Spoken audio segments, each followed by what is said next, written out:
அனைவருக்கும் என்னுடைய நமஸ்காரங்கள். 20வது சாப்டர்ல பிளக்ஷம் முதலிய 6 திவீபங்களை பற்றியும் அதை சுற்றி உள்ள சமுத்திரங்கள், லோகாலோக பர்வதம் ஆகியவற்றினுடைய நிலைமையை பத்தி சொன்னார். இந்த 21வது சாப்டர்ல சூரிய கதியை பத்தி சொல்றார். என்ன சொல்றாருன்னு பார்க்கலாம். ஓம் நமோ பகவதே வாசுதேவாய. अत एकविंशोऽध्यायः। श्रीशुकोवाच एतावान्येव भूवलयस्य सन्निवेशः प्रमाणलक्षणतो व्याख्यातः।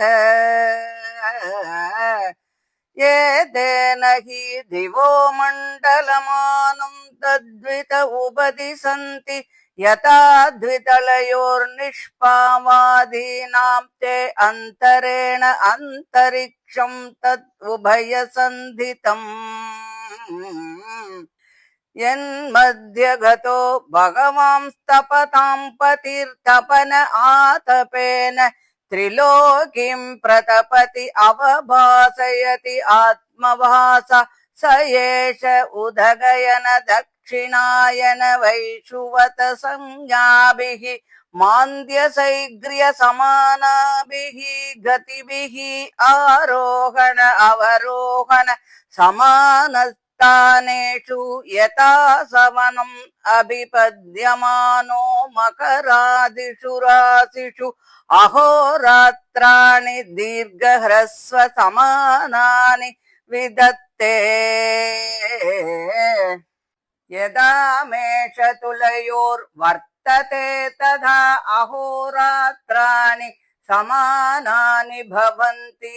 यदा वृषभादिषु पञ्चसु च राशिषु चरति तदा अहानि एव वर्धन्ते। ह्रसति च मासि मासि एकैका घटिका रात्रिषु। यदा वृश्चिकादिषु पञ्चसु वर्तते तदा अहोरात्राणि विपर्ययाणि भवन्ति। यावद् दक्षिणायनं महानि वर्धन्ते यावत् उदगयनं रात्रयः।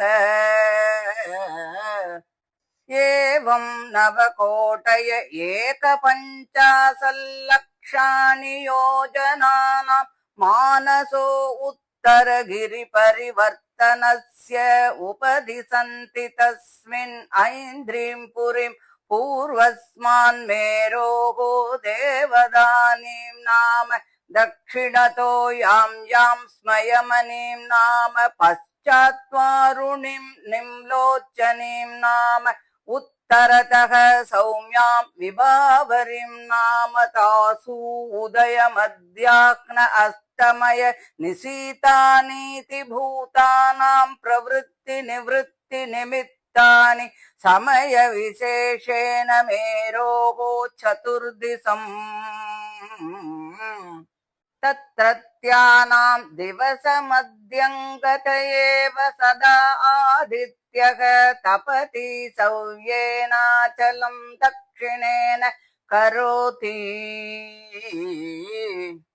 यत्रोदेति तस्य समानशूद्रनिपाते निम्लोचति यत्र क्वचन स्यन्धेन अभितपति तस्य हि एष समानशूद्रनिपाते प्रस्वापयति तत्र गतं न पश्यन्ति ये तं समनुपश्येरन्।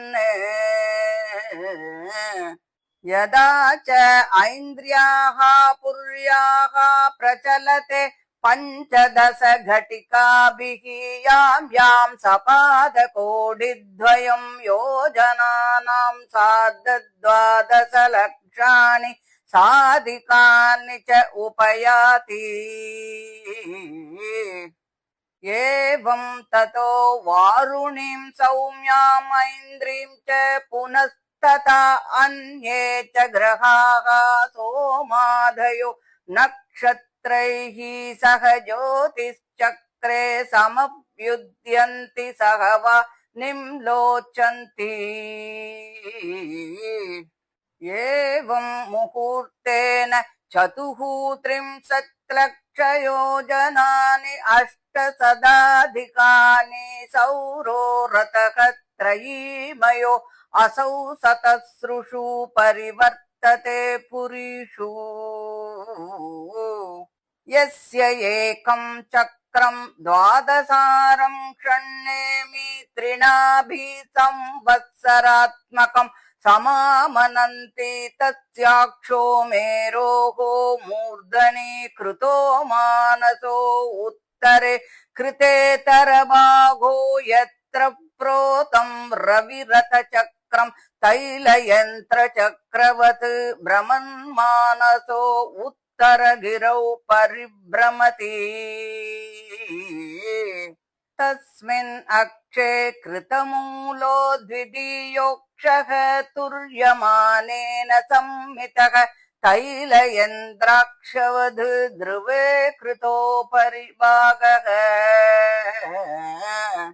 रतनीटस्तु षट्त्रिंशत्लक्षयोजनायतः तत्तुरीयभागविशालः तावान् रविरथयुगो यत्र हया सन्दो नामानः सप्त अरुणयोजिता वहन्ति देवम् आदित्यम् पुरस्तात् सवितुररुणः पश्चाच्च नियुक्तः सौत्ये कर्मणि किल आस्ते तथा बालकिल्या ऋषयो अङ्गुष्टपर्वमात्राः षष्टिसहस्राणि पुरतः सूर्यं सूक्तवाकाय नियुक्ताः संस्तुवन्ति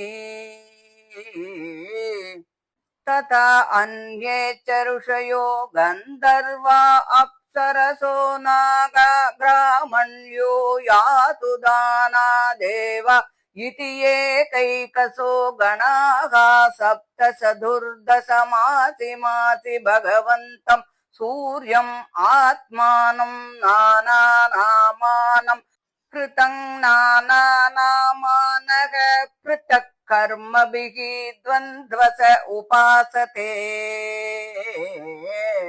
लक्षोत्तरं सार्धनवकोटियोजन परिमण्डलं भूवलयस्य क्षणेन सघव्युत्युत्तरं द्विसहस्रयोजनानि स भुङ्क्ते इति श्रीमद्भागवते महापुराणे पारमहंस्यां संहितायां पञ्चमस्कन्धे ज्योतिश्चक्र सूर्यरथमण्डलवर्णनं नाम एकविंशोऽध्यायः। श्रीहरये नमः श्रीहरये नमः श्रीहरये नमः। गोपिका जीवनस्मरणं गोविन्द गोविन्द। ஸ்ரீ சுகர் தொடர்ந்து பேச ஆரம்பிக்கிறார். பூமண்டலத்தினுடைய நிலைமையை பத்தி எல்லாம் நான் விவரமாக சொன்னேன். திலோகத்தின் பரிமாணமும் இதே அளவுதான் அப்படின்னு சொல்லி அது தெரிஞ்ச பெரியோர்லாம் சொல்றா. திலோகம்னு சொன்னா ஹெவன்லி வேர்ல்டு, அதைத்தான் திலோகம் அப்படின்னு சொல்ற. கோதுமை முதலியவற்றை அரைப்பதற்காக செய்த கல் எந்திரத்தினுடைய அடிபாகத்தினுடைய ஒரு அளவை உத்தேசமாக சொன்னா அதோடு ஒத்த அதனுடைய மேல்பாகத்தின் அளவும் எவ்வளவுதான் இருக்கும் அப்படின்னு நம்மளால புரிஞ்சுக்க முடியும் இல்லையா? இப்படி இரண்டு பாகமாக இருக்கின்ற உளுந்து பயறு முதலியவற்றினுடைய அடிபாகத்தினுடைய அளவு இவ்வளவுதான் என்று தெரிந்து கொண்டால் அதனுடைய மேல்பாகமும் இவ்வளவுதான் இருக்கும் என்று நாம் தெரிந்து கொள்ள முடியும் இல்லையா? அப்படியே பிரம்மாண்டத்தின் அடிபாகமாகிய பூமண்டலத்தினுடைய அளவை சொன்ன மாத்திரத்திலேயே அதன் மேல் பாகமாகிய திலோகத்தினுடைய, அதான் சொன்னோம் ஹெவன்லி வேர்ல்டுன்னு சொன்னோம், அளவும் அதே போலத்தான் என்று தெரிகிறது. அந்த பூமண்டலத்திற்கும் திமண்டலத்திற்கும் இடையில் அந்தரிக்ஷ லோகம் இருப்பதாக சொல்கிறார். அதாவது பூலோகத்துக்கும் ஹெவன்லி வேர்ல்டுக்கும் நடுப்புற அந்தரிக்ஷ லோகம் இருக்கு அப்படின்னு சொல்றா. அந்த அந்தரிக்ஷ லோகத்தில் எரியும் தன்மையுள்ள அக்னி முதலிய வஸ்துக்களில் மிகவும் சிறந்ததான மகானுபாவனாகிய சூரியன் அந்த அந்தரிக்ஷ லோகத்தின் இடையில் இருந்து கொண்டு வெய்யலால் 3 லோகங்களையும் தகிக்கிறான், தன்னொழியால் விளங்கச் செய்யவும் செய்கின்றான். அப்பேற்பட்ட அந்த சூரியன் உத்தராயணம், தட்சணாயணம், வைஷுவதம் என்னும் பெயரை உடைய, இத விஷு அப்படின்னு கூட சொல்றா.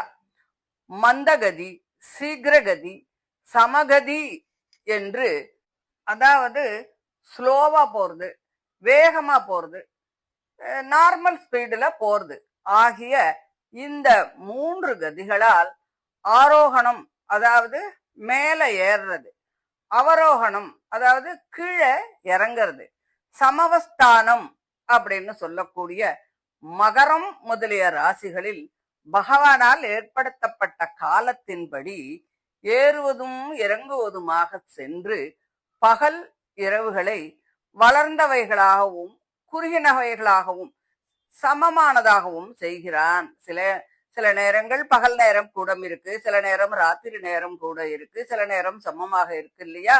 அதத்தான் இந்த சூரியனுடைய அது ஏறி இறங்குறதுனால ஏற்படக்கூடியது அப்படின்னு சொல்றான். சூரியன் மேஷம், துலா இந்த ராசிகளில் இருக்கும்போது, அதாவது சித்திர ஐப்பசி மாதத்துல அகோராத்திரங்கள், அதாவது பகலும் இரவும் சேர்ந்தது சமமாக இருக்கு. ரிஷபம் முதலிய 5 ராசிகளில் அப்ப அது வைகாசியிலேருந்து ஐப்பசி மாதம் வரைக்கும் அப்ப சஞ்சாரம் பண்ணும்போது பகல் மாத்திரம் அதிகமாக இருக்கு. ராத்திரியில மாசந்தோறும் ஒவ்வொரு நாழிகை குறைஞ்சிட்டே வருது. ஒரு நாழிகைன்னு சொல்லக்கூடியது ஒரு 24 நிமிஷம்னு சொல்றா. விருச்சிகம் முதலிய 5 ராசிகளில் கார்த்திகை முதல் இருக்கும்போது ராத்திரிகள் அதிகமாக போறது, பகல்களில் மாசம் தோறும் ஒவ்வொரு நாழிகையாக குறைஞ்சுட்டே வருது. தட்சணாயணம் வரையில் பகல் நேரம் அதிகமாக இருக்கும், உத்தராயணம் வரையில் ராத்திரி நேரம் அதிகமாக இருக்கும்.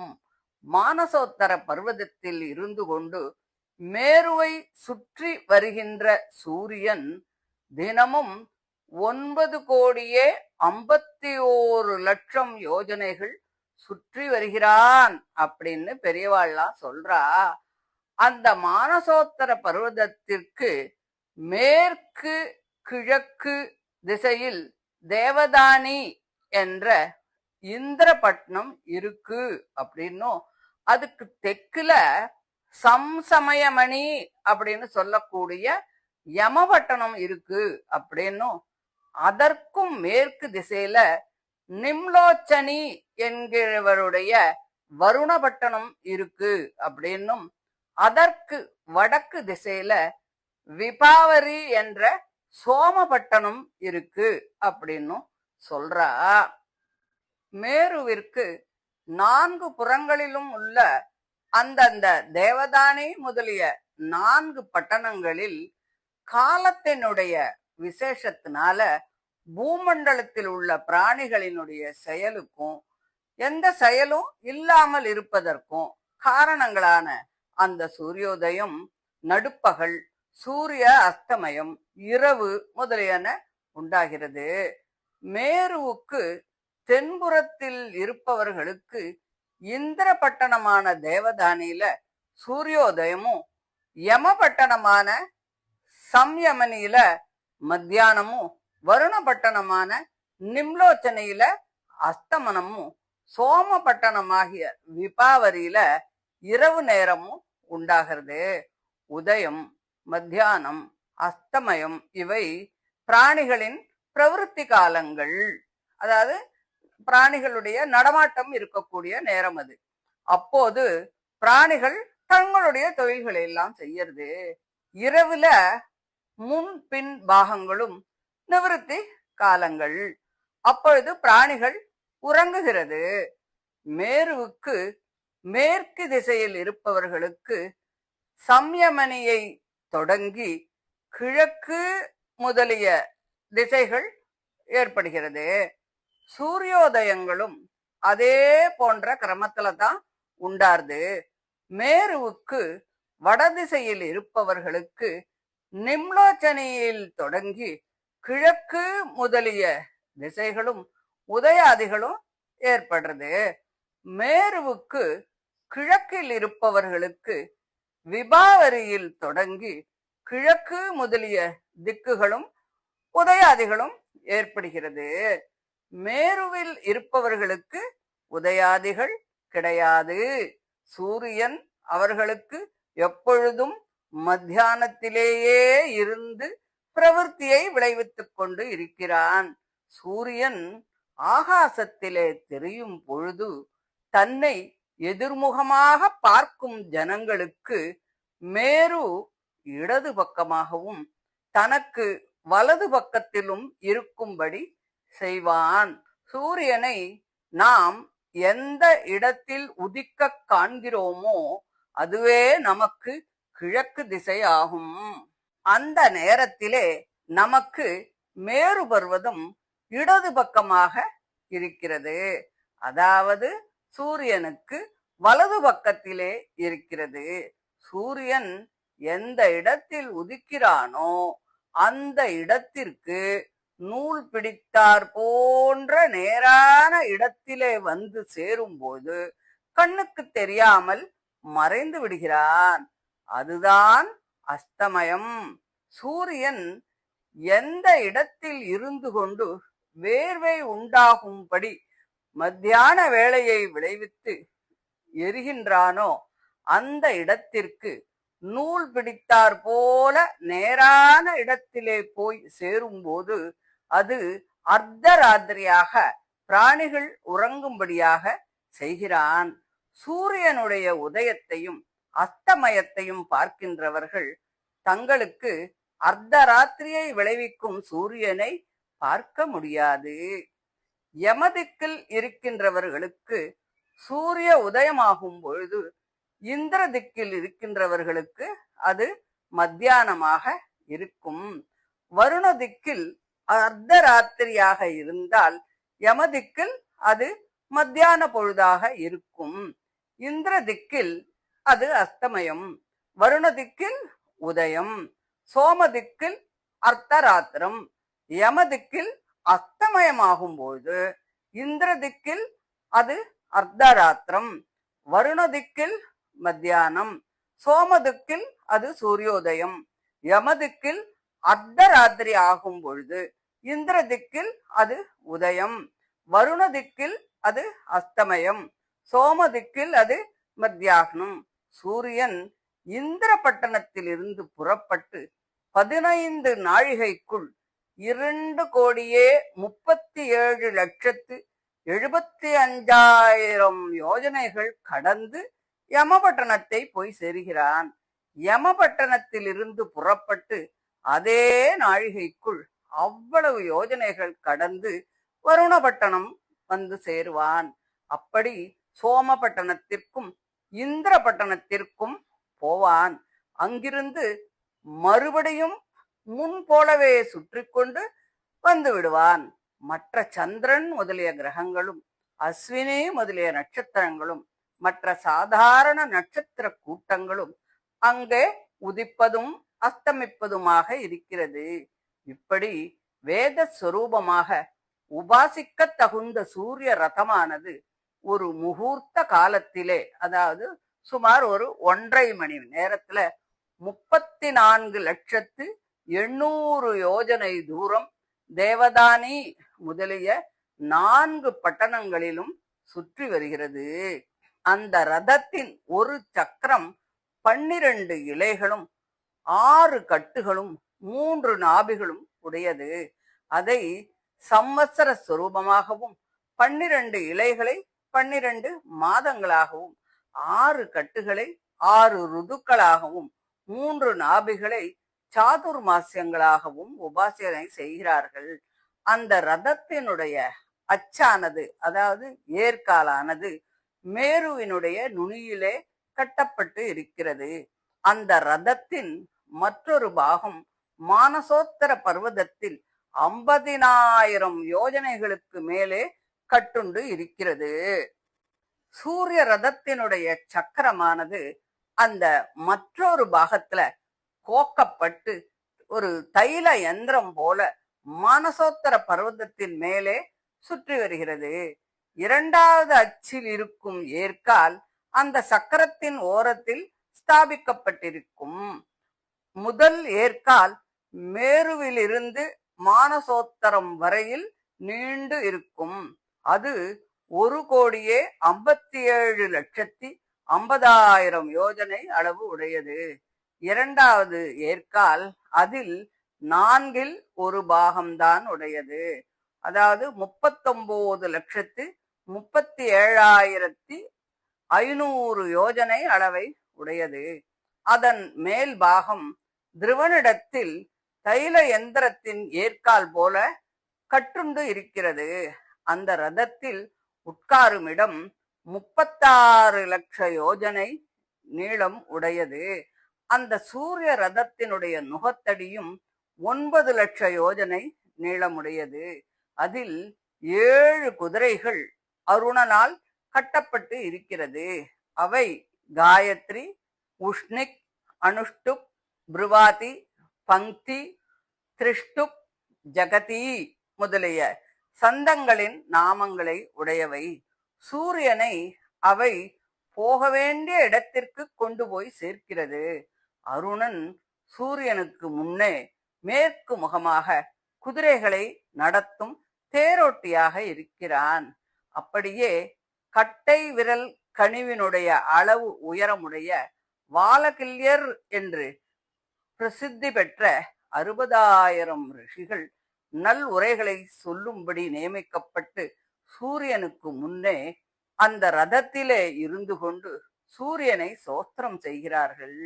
அப்படியே மற்ற ரிஷிகளும் கந்தர்வர்களும் அப்சர ஸ்திரீகளும் நாகர்கள், யக்ஷர்கள், ராட்சசர்கள், தேவர்கள் என்கின்ற இந்த 7 கூட்டத்தவர்களும் ஒன்றாக ஒவ்வொரு கூட்டத்திலும் 2 பேர்களாக சேர்ந்து கொண்டு 14 பேர்கள் பரமாத்ம சொரூபனும் வெவ்வேறு நாமங்களை உடையவனும் மகானுபாவனுமாகிய சூரியனை மாசந்தோறும் தனித்தனியான செயல்களால் அவர்கள் உபாசனை செய்கிறார்கள்.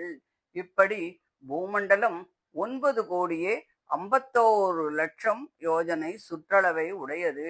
அதில் சூரியன் ஒரு க்ஷணத்தில் 2,000 யோஜனைகளும் 2 கூப்பிடு தூரமும் போகிறான் என்று சொல்லி இந்த 21வது அத்தியாயத்தை முடிக்கிறார். இதை தொடர்ந்து 22வது அத்தியாயத்துல சந்திர சுக்ராதிகளினுடைய ஸ்தானத்தை பத்தி சொல்றார்.